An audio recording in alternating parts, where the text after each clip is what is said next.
I thought I would devote a small talk discussing a person who has, till today, only been a stain on the Jewish people from the day he began placing videos on YouTube. His name is Yaron Rueven.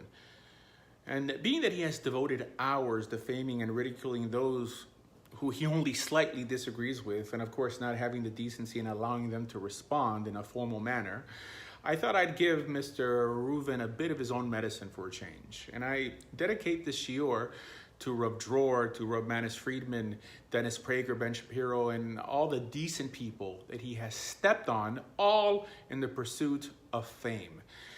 And this video is directed just as much to his students, especially to those who do his dirty work, as to the angry, insignificant loudmouth himself. The truth, my friends, is that Yaron Rueven is an amateur with a Napoleon complex. Well, anyone who devotes the bulk of his energy and time speaking about hell, semen, wigs, and the people he hates cannot be someone that should be taken seriously, especially in the religious world.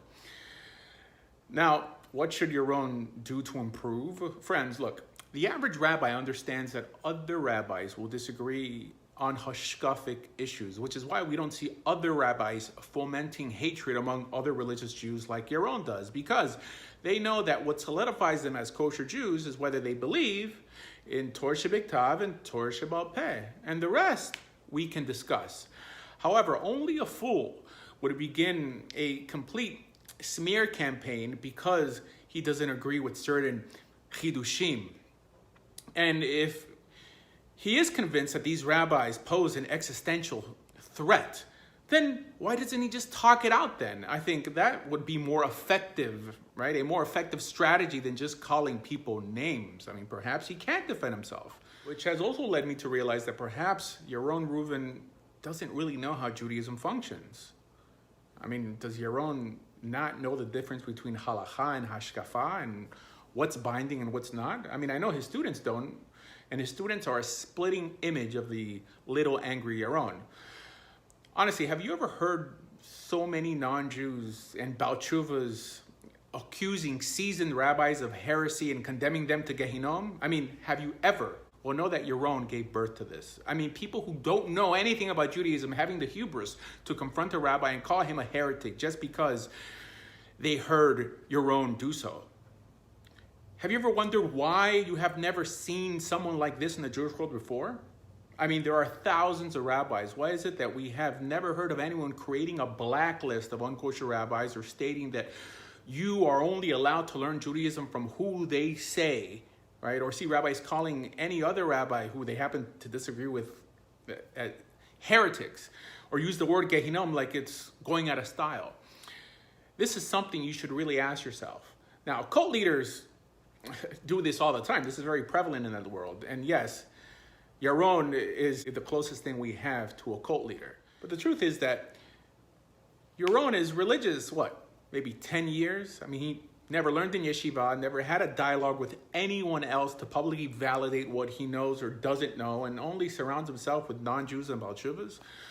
Well, it would be evident to anyone that Yaron would not last 5 minutes in a discussion with anyone on his blacklist, which is why he doesn't debate, right? He is the master of monologues. And the answer is quite clear, friends, and that's that Yaron Rueven is still an amateur and is still growing, as we all are. But the problem is that he was never a mensch to begin with, which is why his hashkafa stinks. His Judaism stinks. And he himself ultimately makes God and Judaism look ridiculous. I have met countless of irreligious Jews who constantly point to a picture of Yaron Rueven for their main reason for not being religious. And worst of all, those of whom he does scare into becoming religious, he has joined his hit squad, right? Trained to dox anyone Yaron disagrees with. I mean, is this news to you? Perhaps you should speak to those people he has on his list on how he has had his henchmen call rabbis in their community lying about them, even calling their children schools. As a matter of fact, today, they handed a package to my wife. They're his henchmen saying that I must accept this deal, in a way telling me that they know where I live. They act very much like those who try to cancel and censor people in secular life. And just like those individuals, they also don't debate the opposition. No, they just call you fake Jew, fake rabbi, which just fuels the anti-religious sentiment in society today. I mean, he makes an hour-long video attacking Dennis Prager, possibly one of the biggest proponents of ethical monotheism today. And I'm not saying that I agree with everything that he teaches. I mean, do I even have to state that, right? That I don't agree with everything? Because according to Yaron Rueven, if he doesn't agree with anything you put out, he'll condemn you and make a video on how you're a heretic and you're going to Gehinnom, right? And the chutzpah, after all the videos he has attacking me and other rabbis, to see him crying on YouTube now as a victim of slander, when I just stated information that I was told by many other people that his program charges at least $10,000 per person. Whether he keeps the money or the court does, I don't care. But for this, the sensitive little giant is going to get all his feathers ruffled, right? And that number is nothing new. 10,000 is the going rate for most of these online rabbis. And yes, local courts, when you live in a community, would charge you perhaps up to $2,000. But for this online program, or these type of online programs, this is the standard, 10,000.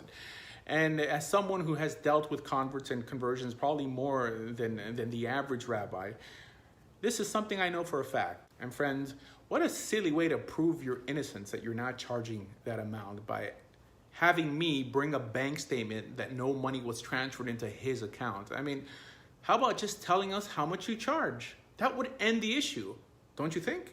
If he just said the program is not 10,000, but 200 or 400 or 1,000 or 5,000 or 9,000, right? That would be enough for me. I would relate the information to anyone who brings me the $10,000 number. But he doesn't say it because the man's not honest. But anyways, where do we go from here? Look, friends, the truth is that unless Yaron is encouraged to publicly discuss his disagreements with those he publicly ridicules, the king of Motze Shemra will remain a pungent stain on the cloth of Israel. Friends, for more information about everything Jewish, please visit TorahJudaism.com. Thank you.